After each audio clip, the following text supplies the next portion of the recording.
Samm Marshall shares uplifting stories and conversations with people making Johannesburg and the world a better place. And we continue having those conversations here on the Social Impact Show, Mondays to Fridays, 9 to 12. It is the only show in South Africa where we do only positive stories. We talk, we engage, we conversate with individuals, institutions, organizations that are thinking about building brand South Africa, and it's no different.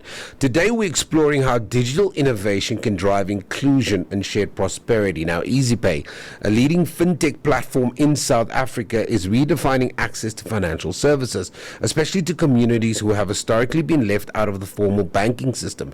Through technology, partnerships, and deep understanding of everyday South Africans' needs, EasyPay is simplifying payments, empowering micro-entrepreneurs, and helping households manage their finances safely and efficiently. Joining me now in studio is Simphiwe Phakathi, who's the executive head of EasyPay, to discuss how digital payments can unlock social impact, strengthen financial inclusion, and support South Africa's broader ESG and development agenda. Simphiwe, good morning and thanks for joining me. Thank you. Morning to our listeners, and great to be on your show, Sam. Yeah, we haven't even started this conversation yet, and this man has shocked me. He looks like he's 24. I'm not going to give away his age, but he's young in spirit and young in vibe, but he's not that young. But he looks 20 something. Talk to me about the mission and mandate, Simphiwe. You've become a household name, EasyPay. Yes. And especially in the digital space. But there's a mission behind creating social and economic value. Absolutely. When you look at the dynamics of this country, you can see that there's a huge need to really address the issue of financial inclusion, especially for the most vulnerable sectors of our economy, the elderly, the unemployed, the youth, etc. And as EasyPay, we then set out on a path and a mission to not just be a bystander or just talking about it, but to actually partake in solving this issue of financial inclusion in a way that speaks to the communities within which we operate, and also addresses in some ways the gap when it comes to financial inclusion for them. It's millions of people that are unbanked or underbanked. Underbanked, more importantly, And just for the benefit of our listeners, give us the difference. So, many people understand that there's some sort of financial services in some shape or form, but and many have a bank account, but not necessarily one that actually suits and meets their needs on a daily basis. On a daily basis, so they take what they get. Not necessarily what they actually need. And maybe because also the kind of the employer demands that it gets paid into an account, so it's any account. Correct. Yeah. And that talks to more your employed, your more formal, or your part of the economy. But there is also the unemployed or the elderly who are earning grants, who might find a traditional bank account either too complex or maybe not necessarily speaking to their needs. And that's the gap we saw as a business, that there is a huge number of them who are probably underbanked, underserved in essence, because they don't have many credible options that offer a full suite that speaks to them. Yeah. So people... And I kind of listen to the experts sometimes, and I wonder, with all the work that the financial sector has done, the industry has done, the financial literacy programs, the amount of work in townships. I mean, right now, if you drive to a township, there's a bank somewhere doing an activation. Yeah. Why do we still have so many people underbanked? I think it's a combination of two things. One, it's really understanding the need. I joined EasyPay about 4 years ago. Okay. And the first thing we did was to do market research with two main sectors, which is our employees who live in these communities, who engage with these customers on a regular basis, as well as the customers that we want to serve or that we're currently serving, so that we can first listen.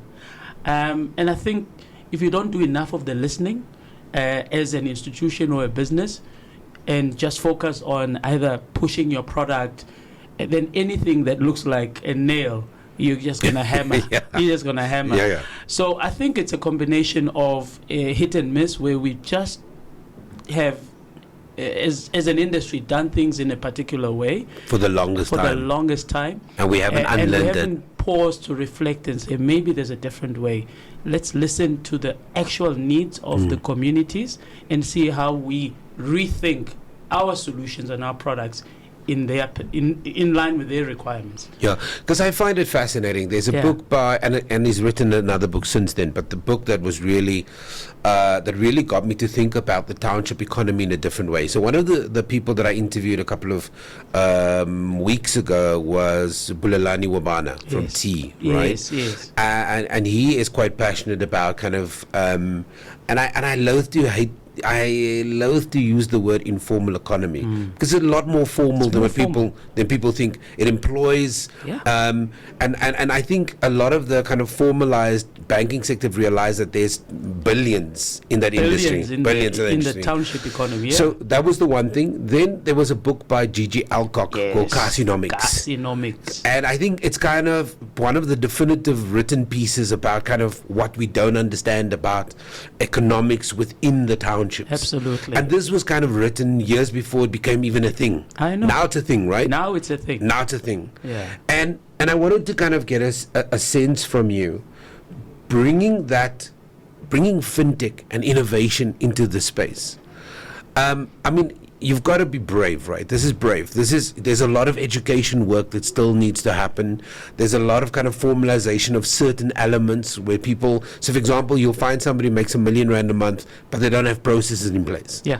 And so I just kind of, how do you guys see that this kind of brave new frontier of going into those spaces, getting people who have maybe traditionally worked a particular way and kind of changing the mindset? Yeah. So I think it's about being very focused as opposed to trying to solve every single problem. That shotgun approach. And I'll give you two clear examples of what I mean by this. If it'll overwhelm me if you try and do the shotgun approach. So if you then look at a particular segment within this informal economy, you look at your social grant earners as one aspect group of it, of consumers. They behave in a particular manner, and they have specific needs, but they're not all the same. There's the elderly, who, if you talk fintech, might seem a little bit foreign, right? Yeah. But if you think about it, the pensioners of today used to be former principals of the schools that we went to many years ago. So they're actually a lot more warming up and welcoming to doing things differently than we thought a few years back. And then if you look at your child support grant earners, they're young. Or most of them actually have a cell phone. But you wouldn't think of that cohort of customers as being digitally savvy, welcoming to technology. But if you zone in on a particular cohort and break it down to its finite composition, you'll see that 70% of them are young. They and actually would be able to take on digital solutions in their everyday lives. So why not solve for them in that manner? You know, you mentioned the Gogos, right? Yes. Who are the former principals. And it's interesting for me how I'm going to talk to you now about just kind of getting a sense of what your CSI programs look like, right? And in terms of its financial literacy and uplifting vulnerable groups. But it's fascinating for me that as you talk about Gogos, Vumatel has a Go program where they're teaching digital literacy and getting these Gogos digitally literate.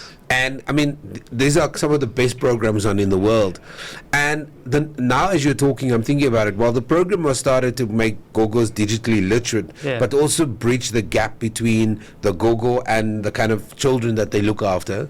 But the knock-on effect is that if you have a digitally literate Gogo, it's kind of an EasyPay environment. Exactly. Absolutely.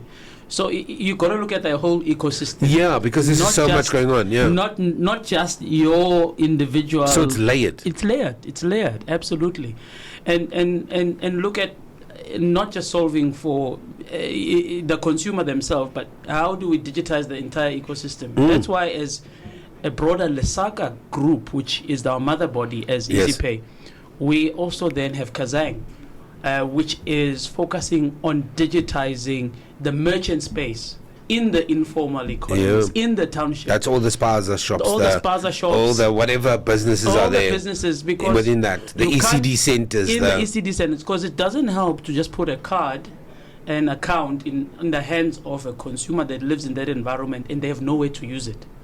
You've got to make sure that you connect the ecosystem together. Otherwise, you've only solved half the problem. You've got to look at both sides of the ecosystem. And it's so funny, next week I'm off with Standard Bank. Yeah. They've invited me to Vilakazi Street. They're doing a whole township integration report launch. Okay. And so that's going to be an interesting thing to see what what they understand about the township economy. Yeah. Talk to me about some of the social impact projects that you're currently running as EasyPay. So there's quite a few. I mean, the first one is really, especially in the rural economies, there's real challenges with just basic services, whether it pertains to school equipment for computers and the like. So we really spend a lot of time in the rural schools and educate and also build classrooms where necessary, with computer labs and the like, in particular in the Eastern Cape, as part of our ESG initiative, where we can solve those type of access to digital tools. And the other things we did is also look at trying to assist with water shortages. We work in the communities, we partner with traditional leaders in the communities and give them Jojo tanks so that we can have water source in the communities. And then more recently, we've also then partnered with Stockfella, which is a digital Stockfell platform, where we're trying to really... Fascinating industry, try help solve an ingrained behavior in the community. I like that word, ingrained. It's ingrained, it's there, it's happening, it got its Stockfell, got its society and the like, but digitize the process, because you find the biggest inhibitor or cost many of these customers have is the cost of transport. They have to go from township or from rural to a town where everything happens to go deposit that money. If you can create a platform where they can transfer the money from the comfort of their home, apply for that next product, whether it is a loan on their phone, using USSD, where you then solve the barriers of access to internet. I think it's super clever that there's just a bunch of people that are thinking about solutions in a very practical way. Correct. So I don't want to give away my age, but we're somewhere in the same decade, me and you. But there was a time, Simphiwe, where, and I think it's less of an issue now, but I think to you use that word ingrained, which is kind of my segue to this question. Yeah. You and I don't necessarily have this challenge, because I think we have enough data to tell us that in actual fact we can digitally trust our devices to deliver. Yes, there's hackers. Of course. Yes, it's a massive business and stuff like that. How are you dealing with digital trust? How are you getting... obviously technology has lots of benefits. Yeah. But how are you getting that person ingrained with an idea and a philosophy to trust this? Yeah. It's not an overnight thing to do or to achieve. It's a journey. When I say trust this, I mean their cell phones, their tablets, their desktops. Their desktops and the like. I think it's by starting to do two things, or a few things. The first one is, in the engagements of educating and the like, do it in the language that they understand. I've always advocated, is a big it can be a massive barrier. Absolutely. So even our collateral, yes, printed in one language and another, a local language, so that people can understand what this is about. Hit them in their comfort zone. If they can't read it, somebody at home can. Yes. So that's the first thing. And then two, leverage the assets that we have. Our people must be, which is our staff, must be our ambassadors. They live in that community. They are known in that community. They let them first use these tools and solutions and give us feedback, so that they can then engage and teach the communities within which they operate. And then thirdly, remove another important barrier, which is the cost. And that's when we then come up with solutions such as zero rating some of our solutions, whether it is the app or USSD, which then makes it easier for them to want to try to use it. Yeah. Because they don't say, I don't have airtime, I don't have data. So you've got to deal the education element and the ability to access it. Yeah. So yeah, you've got, it's not overnight, but that's what we do. I mean, if we had more time, we could really unpack, like, for example, the shifts in grant payment structure. What is that a stress for recipients? But I think having this broader conversation really makes a sense for me. Yeah. In terms of just getting to know the brand EasyPay and the kind of work that you do and how you see stuff. What gets you excited, Simphiwe, about the kind of immediate future for EasyPay and the work that you're doing in these communities? What gets you personally excited? What gets me extremely excited is the growth in our digital footprint that we are seeing. So what's the numbers like now? I mean, we've got about 1.8 million customers who every day every single month are using our products. And we've got a couple of products just to add more color. We've got a bank account, which is an EasyPay bank account, where clients now, in the comfort of their home, get SMS notification when money is in or out. They don't have to catch a taxi to go find out. Long, horrible lines. I don't know if anybody's traveled through a weekend, but sometimes the lines around the bank you can spend crazy. Hours there, man. Exactly. And they would waste money going to check. Yeah. And then two, we didn't have a USSD proposition. Now it's free. We have launched and if you want to check, so just removing that barrier of cost in our star 123.737 hash USSD string has been a huge game changer for people to access their information and our solutions from the comfort of their home. Many of these customers now use these services from the comfort of their home. And then we also have lending. Who lends to grant recipients responsibly? Very few. And we what's it, machinistas? There's many informal people. We lend to them responsibly. And then I think also if you're lending to them responsibly, you're forcing them, which some of us still don't read our contracts, understand what the T's and C's are.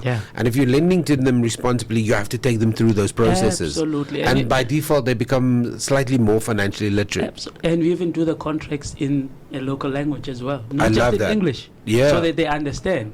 And sell insurance, funeral cover in their time of need. So it's about making sure that these are affordable but tailored to their needs as well. And I love how we're finding solutions. As not every solution works for every situation, but the fact that we're designing solutions specifically for people where they are, we're finding them at their spaces. I think that's amazing. So, Simphiwe, thank you very much. Thank you.